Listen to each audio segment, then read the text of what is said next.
Di WDB itu 7.700 TKI dan 1.200 TKA. Di Konawe itu ada 11.084 TKI dan 706 TKA. Jadi semuanya itu di bawah 10% gitu. Dan mereka ini nanti akan pulang gitu. Jadi mereka paling di sini paling lama ya ada yang 2 bulan, tergantung pekerjaannya 2 bulan, 3 bulan, 6 bulan. Mereka pulang. Digantikan begitu udah operasional digantikan oleh tenaga kerja Indonesia. Jadi itu loh yang jangan dikesankan bahwa mereka ini merebut, justru mereka lebih cepat smelter ini jadi, lebih banyak tenaga kerja kita yang bisa diserap dan lebih cepat gitu mereka bisa mulai bekerja. Cuma gimana ya, kita juga jangan sampai kita cuma diserap resources-nya aja terus dijual keluar, terus mereka yang punya mengembangkan industri hilirisasinya di sana, mereka yang menikmati, mereka yang punya menciptakan lapangan kerja, kita cuma segelintir orang aja yang selama ini nambang-nambang langsung diekspor. Kan selama ini kita gitu kan. Apa yang dilakukan pemerintah sekarang adalah yaitu kita harus bangun hilirisasi di Indonesia, kita paksa mereka kesana. Kita punya semua resources-nya kok. Ya kan, dan ini adalah implementasi dari Undang-Undang Minerba tahun 2009, pemerintah sebelumnya gitu.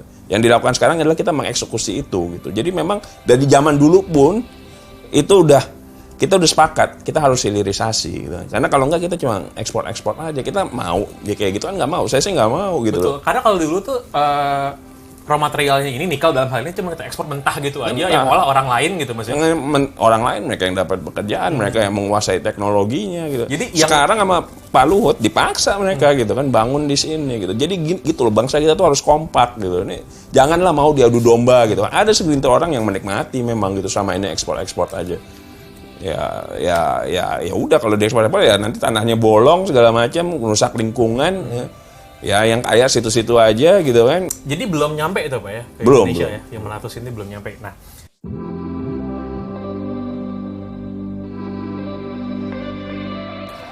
heboh 500 tenaga kerja asing kabarnya akan datang dan hadir di Indonesia, tepatnya di Konawe di Sulawesi Tenggara. Kok di era kayak gini masih tetap bawa tenaga kerja asing dari China 500 orang?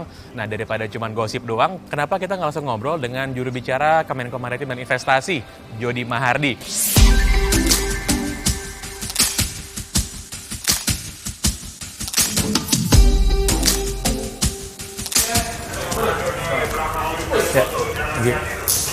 Ada Pak.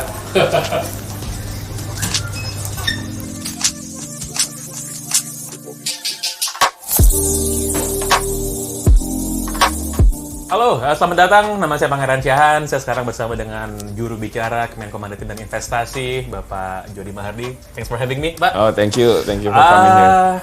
Jadi jubirnya Pak Luhut, Pak. Saya penasaran gini, Pak, awalnya. Sebelum kita masuk ke pembahasan lebih dalam ya. Kan di 5 tahun pertama, Pak Luhut nggak pakai juru bicara ya, Pak? Iya, terus sekarang Pak Luhut sebagai Kemenko Maritim dan Investasi punya juru bicara, Pak Jody. Kenapa Pak Luhut butuh jubir menurut Pak Jody?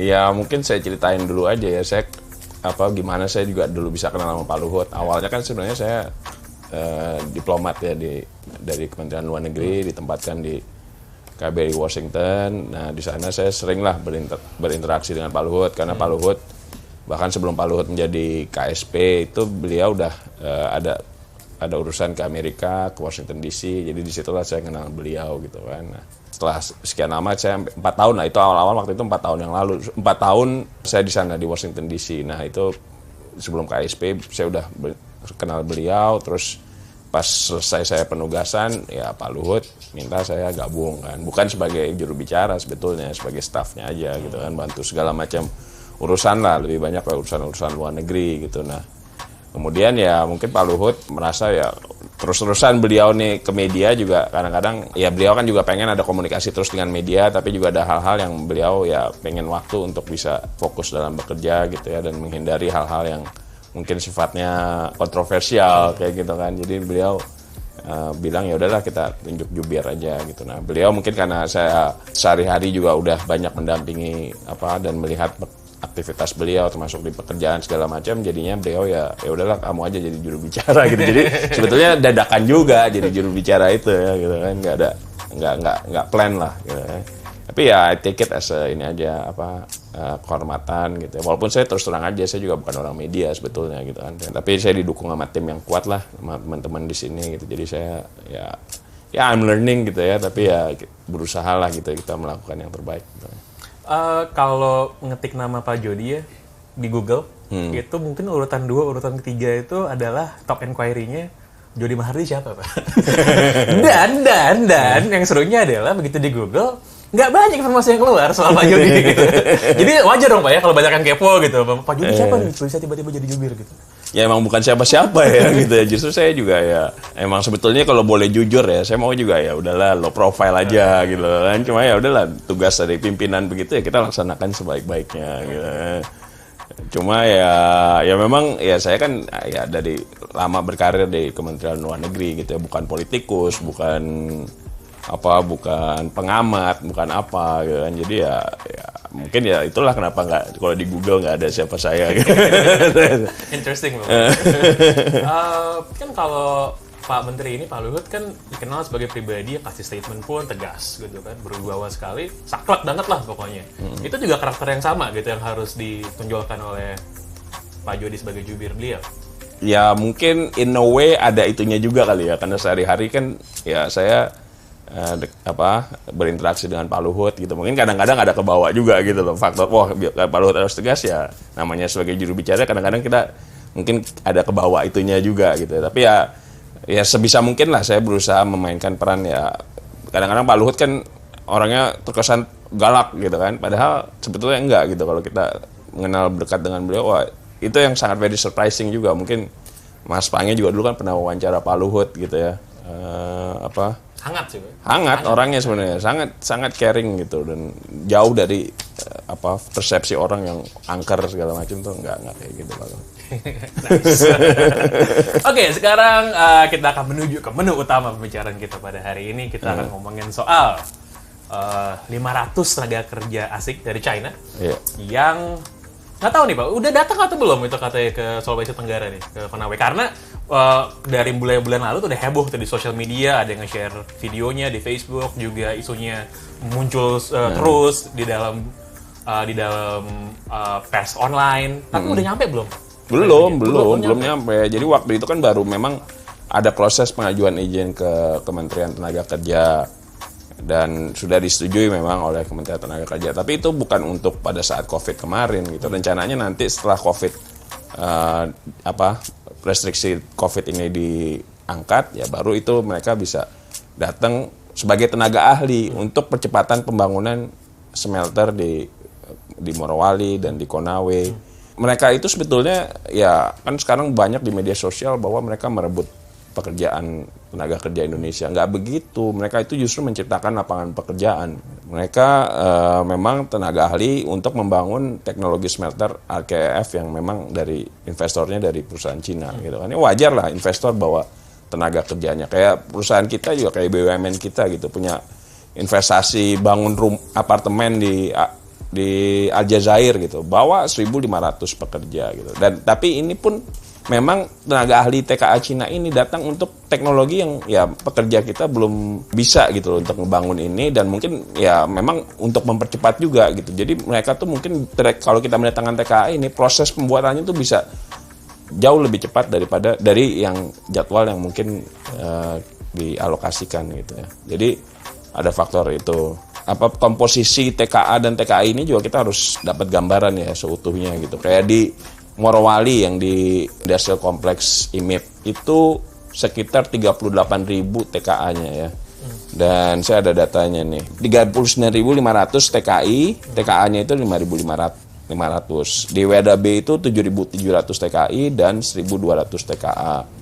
Di Konawe itu ada 11.084 TKI dan 706 TKA. Jadi semuanya itu di bawah 10% gitu. Dan mereka ini nanti akan pulang gitu. Jadi mereka paling di sini paling lama ya ada yang 2 bulan, tergantung pekerjaannya, 2 bulan, 3 bulan, 6 bulan. Mereka pulang. Digantikan begitu udah operasional, digantikan oleh tenaga kerja Indonesia. Jadi itu loh yang jangan dikesankan bahwa mereka ini merebut, justru mereka lebih cepat smelter ini jadi, lebih banyak tenaga kerja kita yang bisa diserap dan lebih cepat gitu, mereka bisa mulai bekerja gitu. Jadi belum nyampe itu Pak ya? Belum. Ya, yang 500 ini belum nyampe. Nah, April 2020, Gubernur Sulawesi Tenggara itu, Pak Ali Mazi bilang kan bahwa jangan masuk dulu lah katanya 500. karena bisa bikin gejolak dalam masyarakat gitu. Katanya waktu sebelumnya aja ada 49 TKA itu udah bikin gonjang-ganjing katanya kan. Saya kutip langsung katanya suasana kebatinan masyarakat menghadapi corona tidak tepat dan tidak siap masukkan TK dari China. Namun nanti setelah wabah COVID berakhir, bolehlah kita omongin kembali gitu, bolehlah kita bicara kembali. Pertanyaan saya adalah, apakah dengan masuknya ini berarti memang sesuai sama timeline? Iya, begitu sudah menurun, begitu sudah mereda, COVID, corona baru kita bisa terima lagi tenaga kerja dari luar. Iya betul. Memang setelah kan kita tunggu nih, memang setelah COVID ini mulai kurvanya menurun gitu kan, dan memang restriksi di beberapa daerah sudah mulai diangkat gitu ya, kita mulai terbuka kembali kehadiran TKA ini untuk bisa mempercepat proses penyelesaian beberapa pembangunan smelter di daerah sana itu.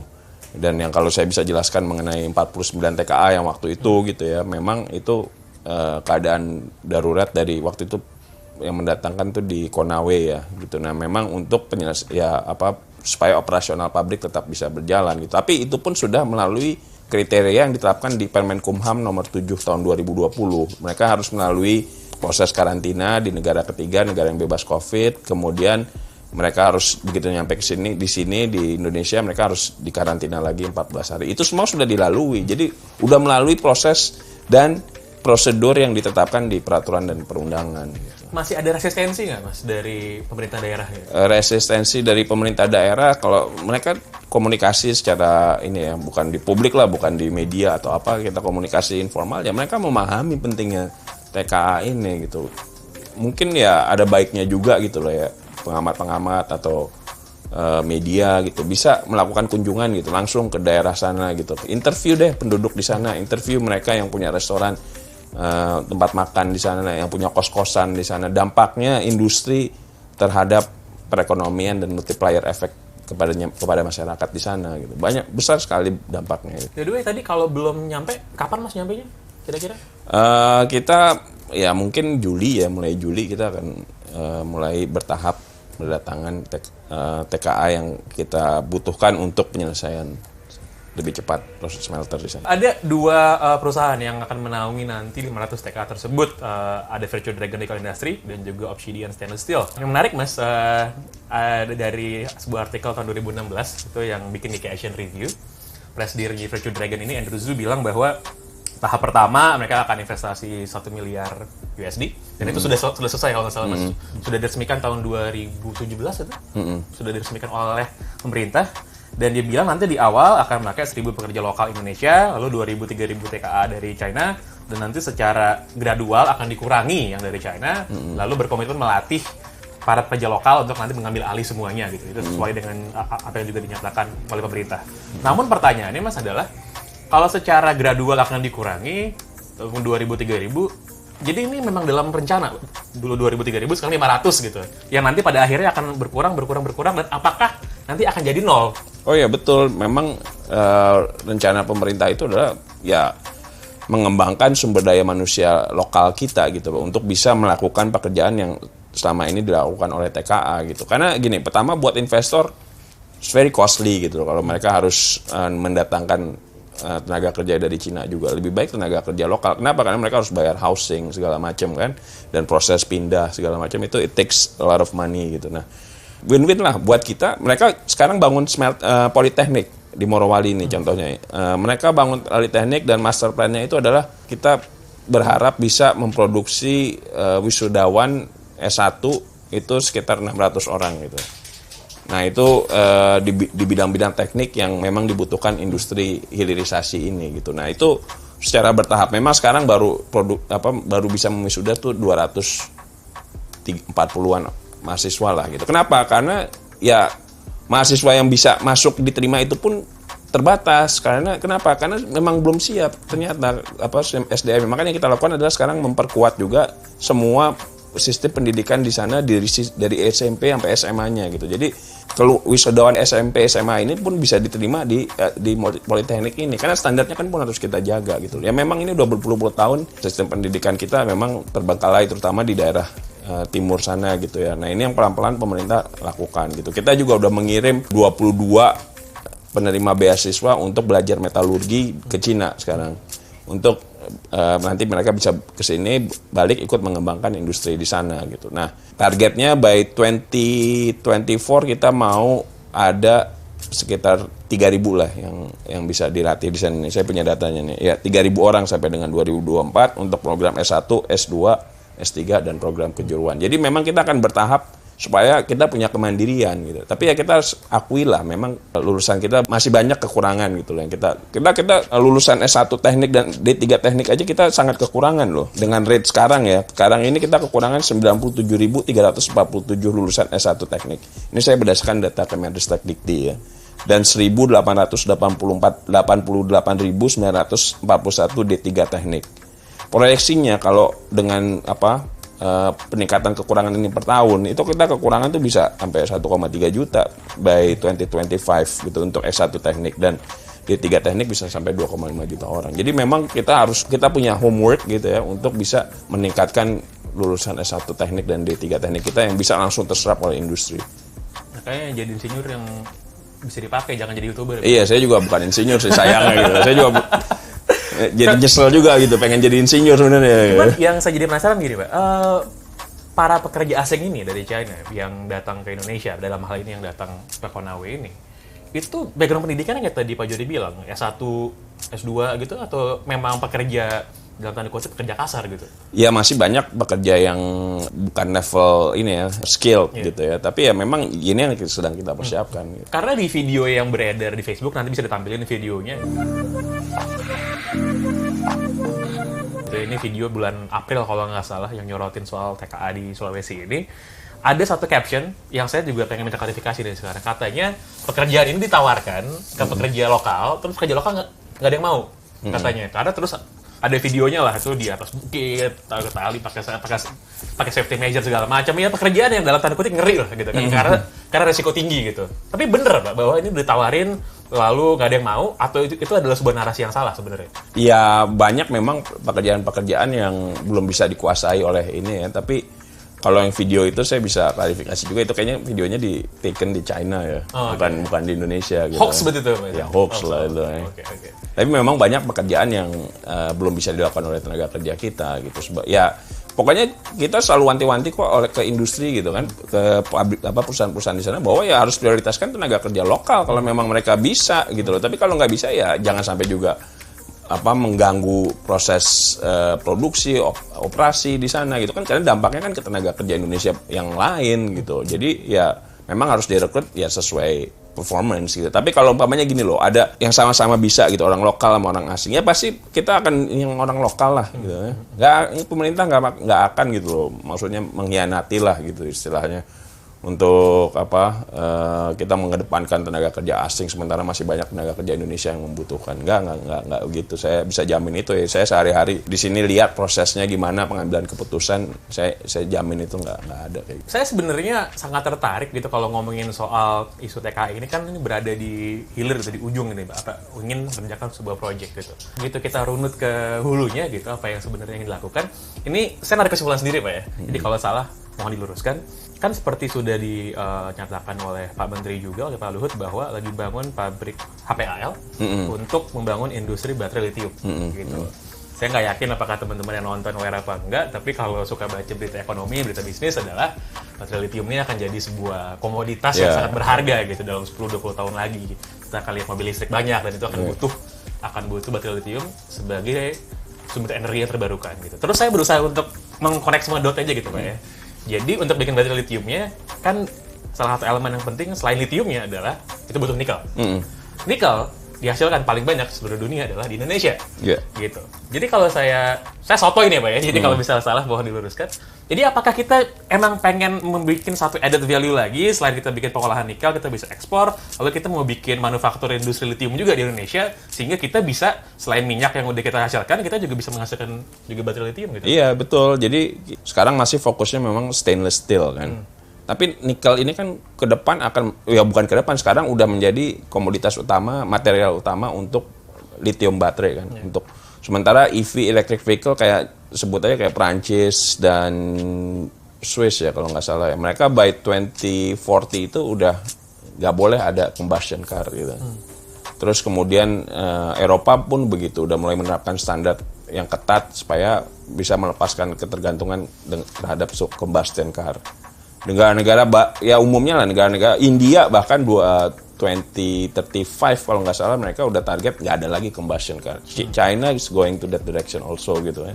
Ya kita ini dan kita punya sumber nikel yang the biggest sekarang mungkin the biggest in the world gitu kan. Filipina sekarang udah mulai kehabisan reserve-nya karena mereka selama ini ekspor aja gitu. Sementara kita udah mengembangkan hilirisasi dan ke depan untuk EV ini nikel itu akan jadi komposisinya tuh akan semakin besar gitu. Kalau sekarang mungkin cuma 60%, ada kobaltnya juga, ada mangannya. Nanti ke depan mereka jadi 80% nikel di komposisi di baterai lithium itu gitu kan. Dan energy density, kenapa? Karena energy density-nya lebih besar, akan lebih besar gitu. Untuk storage capacity-nya lebih besar dan lebih murah gitu. Jadi ya kita udah ini banget. Dan HPAL itu yang tadi Mas Pange bilang itu benar banget. Jadi HPAL itu adalah sekarang kan kita cuma nikel literate aja gitu kan, yang di kita sebanyak kan nikel literate gitu. Nah, kita nanti dengan HPAL ini kita bisa jadi yang low grade nikel ini bisa jadi bahan baku untuk baterai juga, baterai lithium. Jadi ya sangat potensi banget gitu. Dan makanya kenapa kita kirim mahasiswa kita ke sana sekarang untuk belajar hidrometalurgi ya untuk itu, tujuan itu supaya kita bisa jadi global supply chain untuk lithium battery dan bukan yang hanya ece-ece lah gitu istilahnya, tapi yang the major player di global supply chain. Iya, karena saya menjelang interview ini tuh saya banyak riset soal mana negara yang paling banyak memproduksi lithium gitu kan. Terus mana negara yang paling banyak memproduksi baterai lithium yang manufakturnya ada di mana gitu. Dan yang paling banyak bikin manufakturnya di China. Indonesia nggak punya lithium ya Mas kalau nggak salah ya? Dia nggak punya. Nggak ada ya? Ntar paling banyak tuh ada di Australia. Nggak tahu ya, salah nih. Bisa mungkin dosen ITB bisa koreksi saya. Tapi kalau setahu saya nggak ada lithium. Paling banyak itu cadangan reserve lithium Australia sama di Amerika Selatan gitu. Terus, lagian ini sebuah analisa sotoy aja gitu ya. Jadi saya merasa bahwa mungkin sekarang Indonesia punya satu elemen yang sangat berharga itu nikelnya, maka sebenarnya punya peran yang juga vital dan bisa menentukan sebenarnya ini baterai-baterai ini mau diproduksi pakai nikel siapa gitu. Nah, saya jadi merasa sebenarnya kan kalau misalnya dilihat dalam konteks seperti ini, secara proporsional diletakkan, jadi make sense kan kalau misalnya kita mau ngegas gitu di Sulawesi kita mau bikin industri nikel kita gitu. Iya betul banget. Jadi memang ya itu yang sedang kita lakukan gitu ya. Kita punya all the resources gitu kan. Kayak Australia mungkin mereka juga punya gitu ya semua yang dibutuhkan untuk lithium battery. Tapi mereka kan posisinya nggak pinggir laut gitu kan. Banyak yang tambang-tambangnya itu di tengah. Cost of production-nya lebih tinggi. Nah kalau kita nih kayak di Sulawesi itu kan langsung ke laut gitu. Cuma gimana ya kita juga jangan sampai kita cuma diserap resources-nya aja terus dijual keluar. Terus mereka yang punya mengembangkan industri hilirisasinya di sana, mereka yang menikmati, mereka yang punya menciptakan lapangan kerja, kita cuma segelintir orang aja yang selama ini nambang-nambang langsung diekspor. Kan selama ini kita gitu kan. Apa yang dilakukan pemerintah sekarang adalah yaitu kita harus bangun hilirisasi di Indonesia, kita paksa mereka ke sana. Kita punya semua resources-nya kok. Ya kan, dan ini adalah implementasi dari Undang-Undang Minerba tahun 2009, pemerintah sebelumnya gitu. Yang dilakukan sekarang adalah kita mengeksekusi itu gitu. Jadi memang dari zaman dulu pun itu kita udah sepakat kita harus hilirisasi gitu. Karena kalau enggak kita cuma ekspor aja. Kita mau kayak gitu kan nggak mau. Saya sih nggak mau gitu. Betul. Karena kalau dulu tuh raw materialnya ini nikel dalam hal ini cuma kita ekspor mentah gitu aja yang olah orang lain gitu maksudnya. Orang lain mereka yang dapat pekerjaan, mereka yang menguasai teknologinya gitu. Jadi sekarang sama Pak Luhut dipaksa mereka gitu kan bangun di sini gitu. Jadi gitu loh, bangsa kita tuh harus kompak gitu. Ini janganlah mau diadu domba gitu. Ada segelintir orang yang menikmati memang gitu sama ini ekspor aja. Ya udah kalau diekspor ya nanti tanahnya bolong segala macam, merusak lingkungan. Ya yang kaya situ-situ aja gitu kan, masyarakat nggak dapat apa-apa, nggak bisa buka warung, nggak ada supply multiplier efeknya gitu. Sekarang saya dapat laporan teman-teman pada ngecek lapangan, penduduk di sana buka warung makan, buka kos-kosan, penghasilannya itu nggak berapa sejuta, 40 juta sebulan. 40 juta? Penduduk biasa aja gitu. Udah kayak kerja di startup tuh Mas itu. Iya kayak kerja di startup, buka warung aja enak. Cuman ada satu tadi term yang mungkin banyak yang awam yang nggak ngerti yang disebut dengan hilirisasi itu apa sih Mas? Mungkin bisa dijelaskan? Maksudnya gimana ya? Mungkin itu mengolah gitu. Kita jadi pengolahan gitu kan. Jadi ada value added-nya dan ada produk-produk turunan yang kita kerjakan dari bahan mentah gitu. Dari barang mentah sampai barang jadi lah kira-kira. Sampai barang gitu jadi gitu ya. Kita pelan-pelan lah, step by step kita kan, dari yang tadinya cuma materialnya doang untuk lithium battery, sampai suatu hari ya kita berharap membuat sendiri lithium battery bahkan ke electric vehicle-nya gitu. Dan ke arah sekarang teman-teman di Kemenko Maritim di bawah bimbingan Pak Luhut juga udah mengarah untuk kita mengembangkan juga recycling plant juga di sana. Jadi baterai-baterai itu nanti di recycle lagi dan jadi baterai lagi gitu loh. Jadi nggak perlu kita terus-terusan ngambil nikel kita gitu. Jadi kita bisa menghemat nikel kita gitu. Karena kalau penetrasi electric vehicle ini bisa naik sampai let's say 80% atau 100% ya di dunia ya. Itu kebutuhan nikel itu bisa sampai 2,2 juta metric ton loh per tahun gitu. Reserve kita 21 juta metric ton. Dan kita bisa sebenarnya jadi pemain besar. Oh, bisa nggak bisa. Karena kita punya nih sumber dayanya. Kita punya semua itu. Tinggal human resources-nya. Nah, inilah yang kita ajak semua, ayo kita kerjasama, Bang. Jangan ribut-ribut lah gitu kan. Sekarang kita tahu semua ini pentingnya kita hilirisasi ini gitu. Ya, oke, masih banyak kekurangan gitu, masih banyak kita keterbatasan sumber daya manusianya. Ya itu yang kita harus sama-sama punya visi saling mendukung untuk memperbaiki sumber daya manusia kita. Kalau timetable sendiri gimana sih Mas? Berapa lama sampai mungkin bisa sampai proses transfer ilmunya, lalu juga pembangunan industrinya itu bisa sampai berproduksi secara rutin dan reguler, itu berapa lama dari sekarang? Iya, kalau untuk sampai electric vehicle atau lithium battery mungkin masih years gitu. Tapi kalau sekarang kan kita udah stainless steel, kita udah gitu. Ke depan kita dalam waktu setahun 2 tahun mungkin udah carbon steel ya. Kemudian lithium battery is the next step gitu. Tapi ya kita berusaha secepat mungkin gitu. Tapi ya itu asal ya kita konsisten. Jangan sampai kita banyak tekanan gitu loh untuk ngebuka, kita bisa buka ekspor lagi bahan mentah. 2014 itu di-ban Mas kalau nggak salah ya? Untuk nggak boleh ekspor bahan mentah ya kalau nggak salah ya? Iya, 2015 sudah mulai ada kadarnya gitu. Tapi sekarang kan kita udah total ban kan. Oh, sekarang udah di-ban lagi? Udah ban. Kan kalau nggak salah dulu sempat dikasih kuota gitu ya? Dikasih kuota. Dan saya yakin pada waktu kita nge-ban, ya tadi Mas Jody juga bilang gitu, pada waktu kita sesuatu yang sudah terjadi bertahun-tahun terus tiba-tiba terjadi sebuah perubahan drastis, nggak boleh ekspor mentah, ya banyak yang teriak. Banyak yang teriak, iya. Dari dalam dan luar negeri juga teriak pasti kan. Iya, karena harga nikel langsung melonjak naik kan. Iya, kenapa? Karena kita pemainnya kan. Kita yang punya gitu. Kita yang ngontrol harga gitu. Jangan, ya pastilah ada yang banyak bermain dengan segala manuver gitu kan supaya ini dibuka lagi. Tapi enggak, pemerintah sekarang sangat konsisten. Kita nggak dibully, udah biasa lah. Terakhir Mas, kan kalau ngomongin soal politik Indonesia gitu ya, karena kita punya sejarah panjang juga dan juga secara sosiokultural gitu, banyak yang ini pemerintah Indonesia ini terlalu banyak main sama Beijing, terlalu banyak main sama Republik Cina gitu kan. Sangat-sangat China-centric, tapi juga dijawab oleh Pak Luhut bilang, ya kita sebagai negara kita bebas trading sama siapa aja gitu kan. Kalau dari pihak Mas Jody sendiri gimana sih untuk menjawab sentimen masyarakat ini yang kadang-kadang suka nggak beralasan juga sih sentimennya. Iya, sayang banget gitu ya. Karena pendekatan kita mencari investor itu pun sama dengan pendekatan politik luar negeri kita, bebas aktif gitu loh. Kita mencari investor ya dari mana-mana kan, dari Cina, dari Amerika, dari Uni Emirat Arab, dari Jerman, dari mana. Yang penting yang mereka siap aja gitu. Yang kebetulan yang selama ini kan ekspor nikel kita memang sebagian besar ke Cina gitu. Nah, mereka begitu kita larang ya mereka mau nggak mau dong pindah ke sini gitu.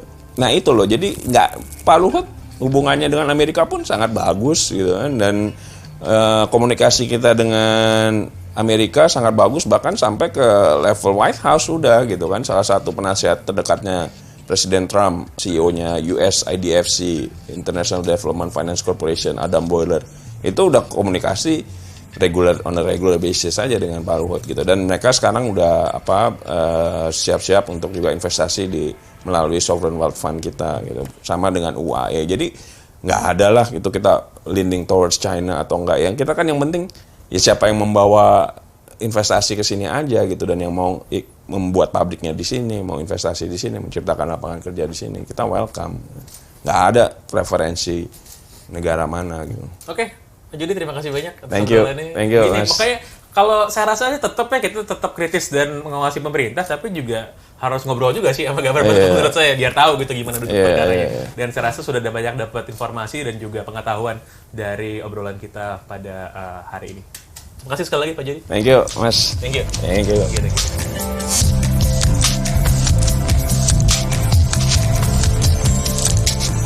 banyak riset soal interview gue pada hari ini. Dan pada waktu you connecting the dots ya, lo menghubungkan titik-titik data yang lo punyain, informasi, terus lo memiliki mungkin hipotesis yang pengen lo tanyain kayak tadi gitu. Gue langsung mikir gitu sebenarnya, ngapain pemerintah ngotot tetap ngegas industri di Sulawesi, datangin TKA, transfer ilmu segala macem, pasti ada sesuatu yang ingin dibikin gitu. Dan pada waktu itu gue lihat, gue berusaha ngebikin bahwa nikel Indonesia paling banyak, elemen yang penting di dalam manufaktur baterai lithium, dan kalau baterai lithium akan jadi sumber energi yang besar di masa mendatang. Jadi siapapun yang bisa bikin manufaktur lithium baterai ya paling gede, itu berarti akan jadi pemain besar secara global kan. Tapi lo nggak bisa bikin baterai lithium ini kalau lo nggak punya nikel. Yang punya nikel, Indonesia, cadangan terbesar sedunia gitu. Jadi lo harus hubungin segala titik informasi yang lo punya ini, dan gue rasa tadi sudah cukup terjawab bahwa memang itu yang menjadi goal objektif dari pemerintah Republik Indonesia. TKA menurut gue itu turunan di hilirnya yang paling kini gitu ya. Oke sih, tetap menurut gue tetap kritis, tetap ngawasin siapapun yang punya authority, yang punya kekuasaan, karena menurut gue tugasnya publik, tugasnya rakyat itu adalah untuk ngawasin biar yang mengawasi tahu yang diawasin lagi ngapain, yang diawasin juga tahu yang ngawasin itu juga lagi ngeliatin gitu sih.